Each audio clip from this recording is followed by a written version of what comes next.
safety driving itu kita pelajari mulai dari diri kita sendiri ya.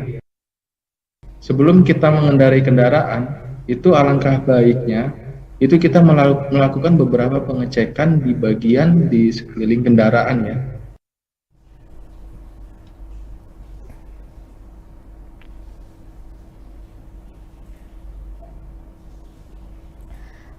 Halo, selamat malam. Ketemu lagi di Bincang Otomotif. Hari ini saya sudah bersama dengan Mas Udin dari Astra Isuzu Lampung.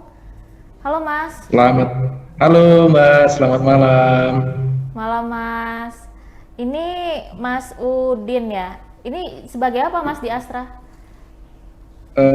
Saya di Astra sebagai field advisor, Mbak, di bagian servis. Oh, jadi field advisor di Astra Isuzu Lampung. Ya, di Astra Isuzu Lampung. Iya. Ini yang pertama kali kita ketemu ya, Mas ya. Lewat Baru virtual. pertama kali. Iya, ketemu langsung belum pernah nih. Mudah-mudahan nanti kedepannya bisa ketemu langsung ya, Mas ya. Ya, kalau bisa ketemu langsung.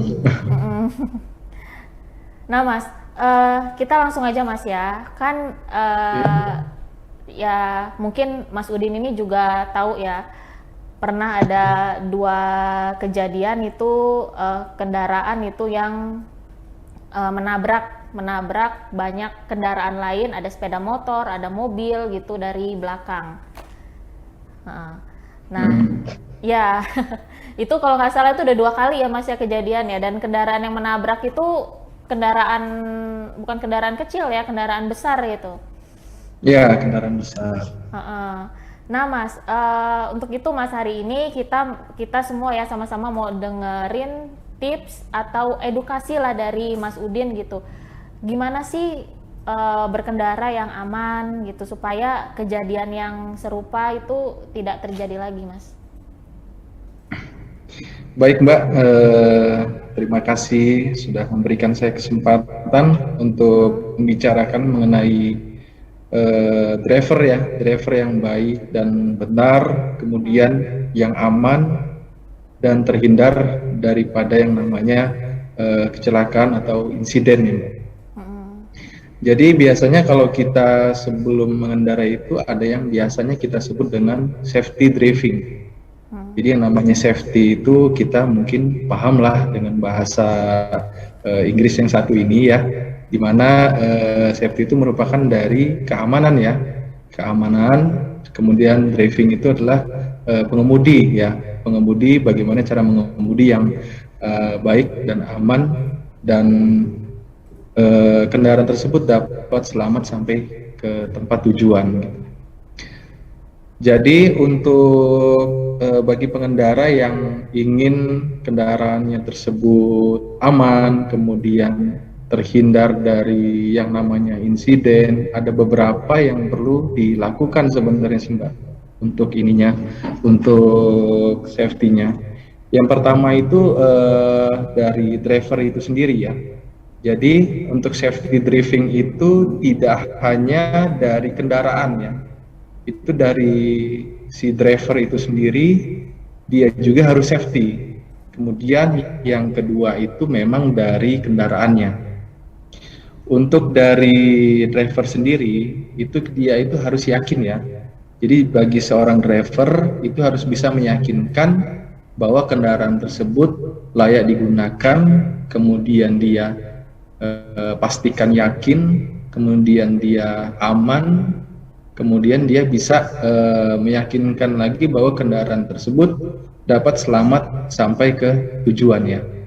Salah satunya mungkin seorang driver itu dia harus bertanggung jawab terhadap kendaraan yang dia kendarai ya.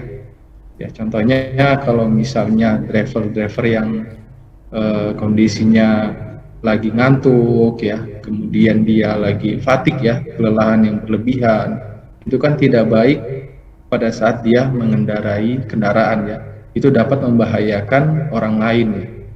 Begitu juga dengan orang lain ya, kita udah bener nih kita bawa kendaraan ya, mungkin safety driving itu kita pelajari mulai dari diri kita sendiri ya, bukan dari orang lain.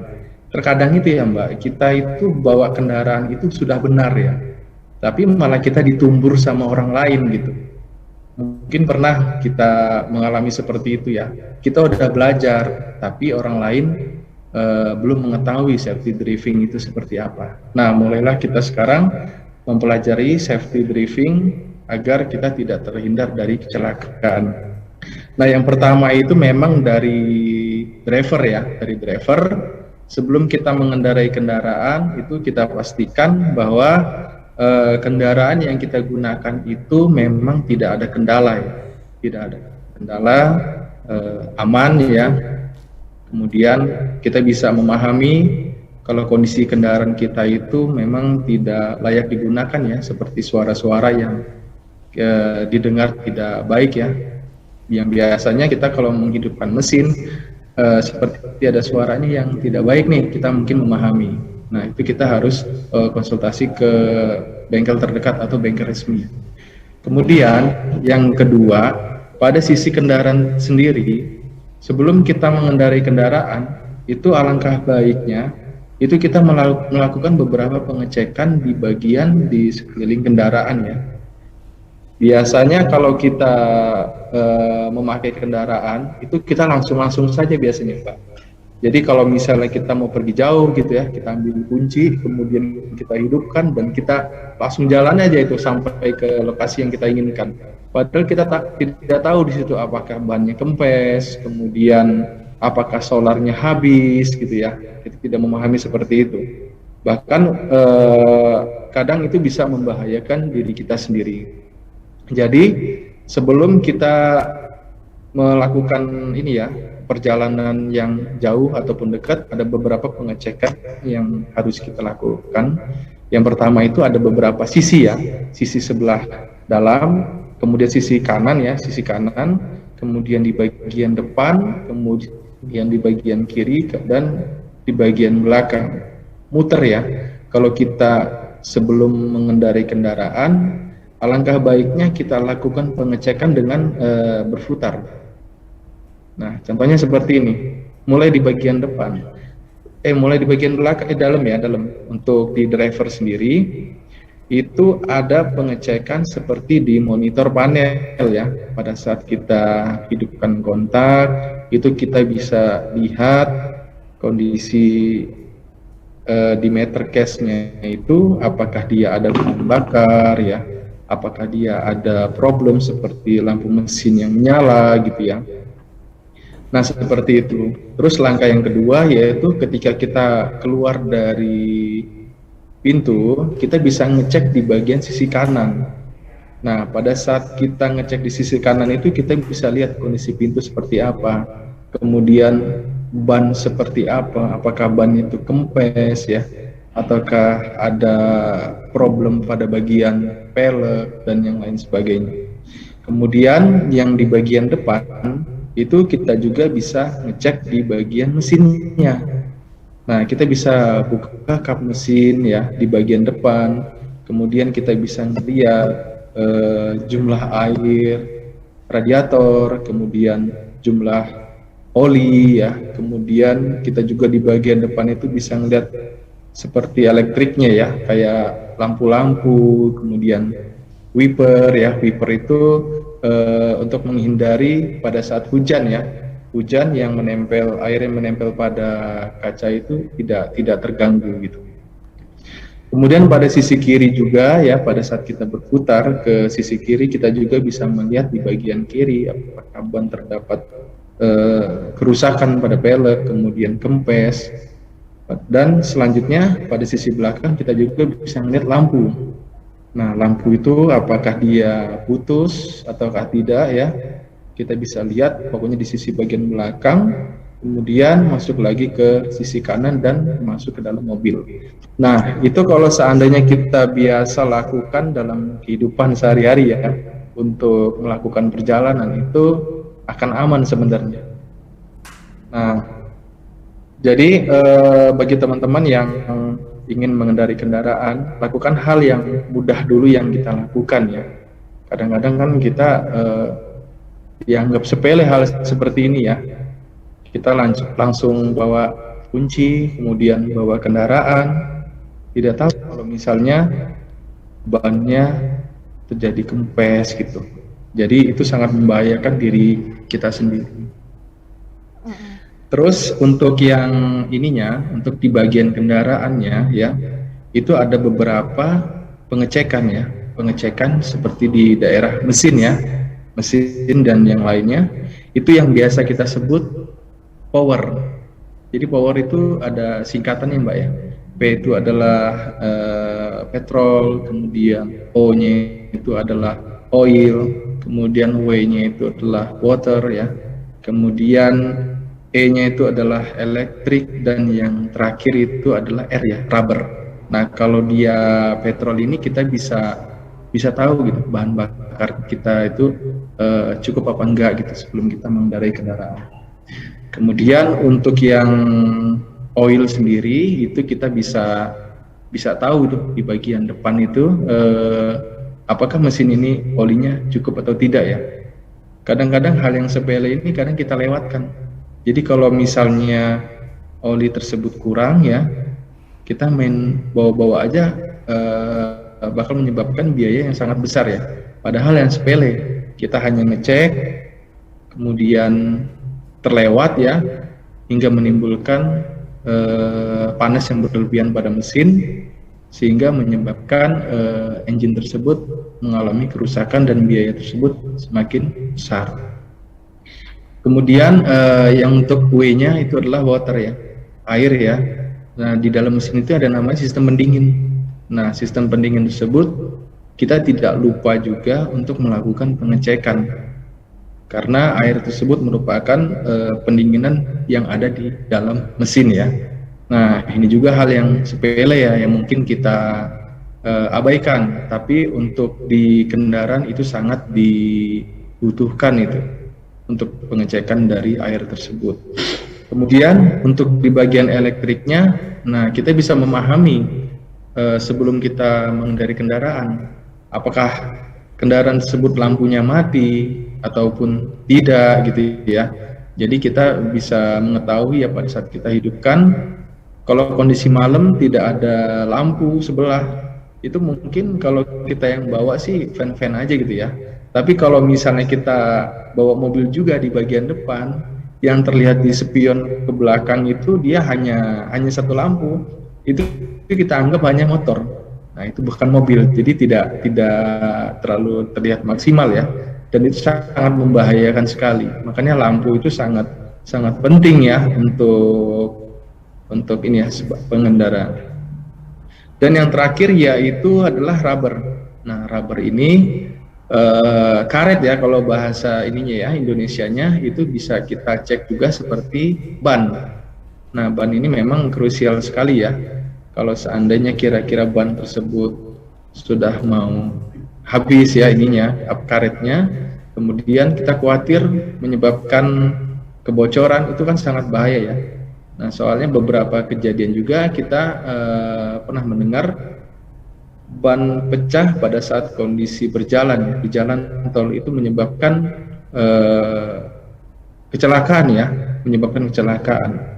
Ya contohnya seperti ini, ketika kita membawa kendaraan, kemudian di bagian depan itu ban kempes ataupun pecah, itu di bagian setir itu akan terasa tertarik ya.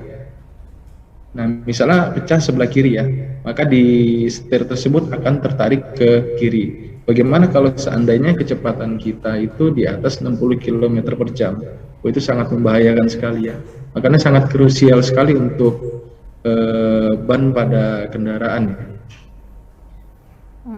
Mungkin itu Mbak, ada yang bisa ditanyain Mbak? Iya, dan mungkin jangan lupa untuk servis rutin kali ya Mas ya. Kadang ada yang Nah, nggak mau servis kan. rutin nih. Iya. Jadi gini Mbak, untuk safety driving ini sebenarnya membuat kita itu menjadi efisien ya pada saat mengalami kerusakan ya. Nah, contohnya seperti ini Mbak. Pada saat kita lupa dalam pengecekan air ya, seperti yang saya jelaskan tadi. Nah, kita lupa nih seandainya air radiator kita habis gitu ya kan. Nah kita nggak hanya sepele, kita anggap sepele. Harusnya kan kita isi dengan air sehingga air tersebut bakal normal kembali ya. Kalau seandainya kita lalai, kita lupa, maka akan menyebabkan biaya yang sangat besar. Seperti itu sih Mbak. Iya.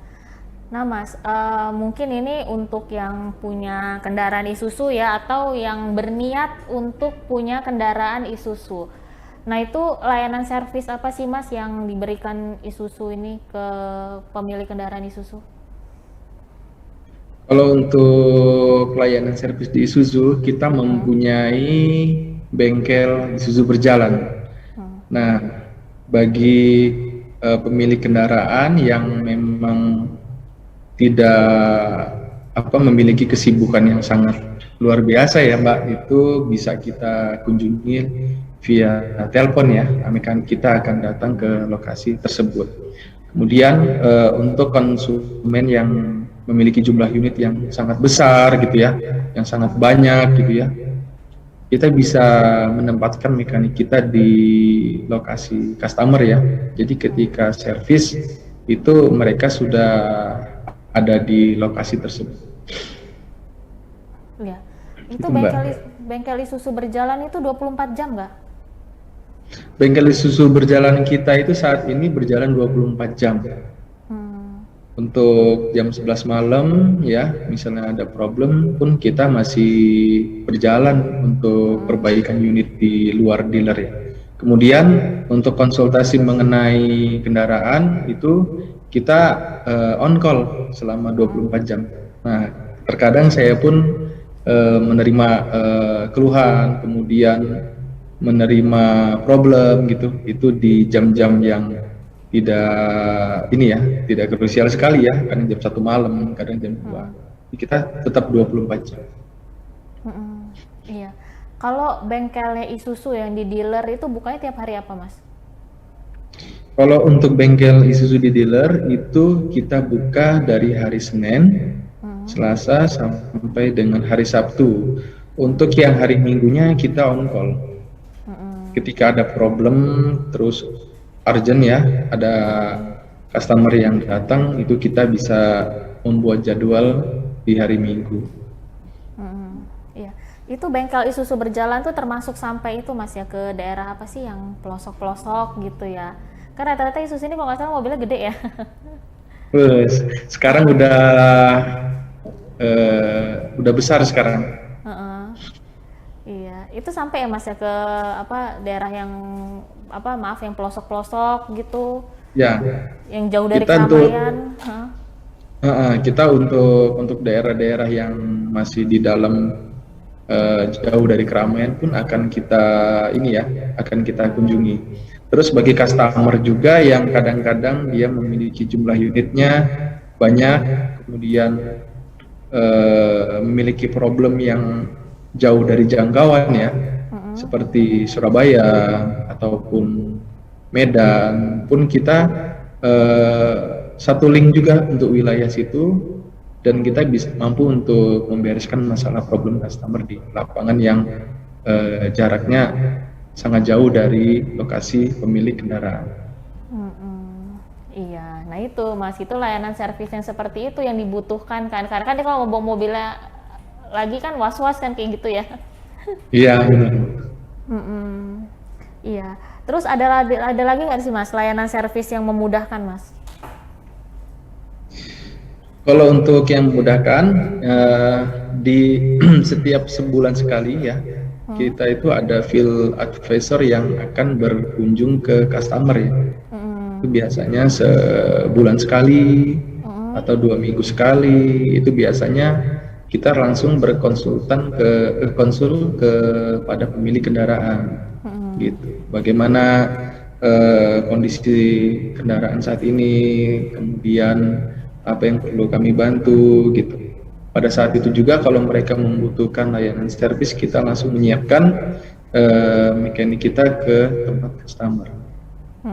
Oh, disamperin ya, bukan customer yang nyamperin, tapi fieldnya nyamperin ya? Ya, jadi kita dulu yang nyamperin tuh setiap 2 minggu sekali atau sebulan sekali. Jadi komunikasi kita ke customer itu tidak terputus. Iya. Ada lagi Mas? Salah satu saya masukkan saja untuk bagi pengendara kendaraan itu harus memiliki kesadaran mulai dari diri sendiri ya, harus memiliki tanggung jawab, kemudian istirahat yang cukup sebelum kita mengendarai kendaraan, yang minimal 4-7 jam sebelum kita mengendarai kendaraan. Jangan sampai posisi ngantuk ya, itu sangat membahayakan orang lain. Terus tidak melakukan kebut-kebutan ya di jalanan, karena 80% kecelakaan yang terjadi itu akibat dari kebut-kebutan di jalan, paling itu. Dan jangan lupa Mas ya, itu pokoknya harus memastikan kalau sudah benar-benar bisa menyetir ya. Ya, harus punya SIM, Iya. surat izin mengemudi. Kadang-kadang kan nembak ya, jadi kita baru belajar tuh, hati-hati juga tuh. Iya, soalnya saya berapa kali nemuin kecelakaan itu ternyata penyebabnya karena baru belajar nyetir. Nah, itu sangat membahayakan sekali. Iya. Oke Mas Udin, udah panjang banget ya edukasinya. Sebelum saya tutup, ada yang mau Mas sampaikan lagi Mas? Cukup itu aja, Pak. Oke Mas Udin, terima kasih banyak ya Mas ya atas waktunya ya. Iya, mohon maaf ganggu pekerjaannya. Siap, Pak. Sampai ketemu lagi ya Mas ya. Sampai ketemu lagi, Pak. Ya. Ya Tribuners, tadi obrolan kita bareng dengan Astra Isuzu Lampung. Sampai jumpa lagi di Bincang Otomotif berikutnya. Selamat malam.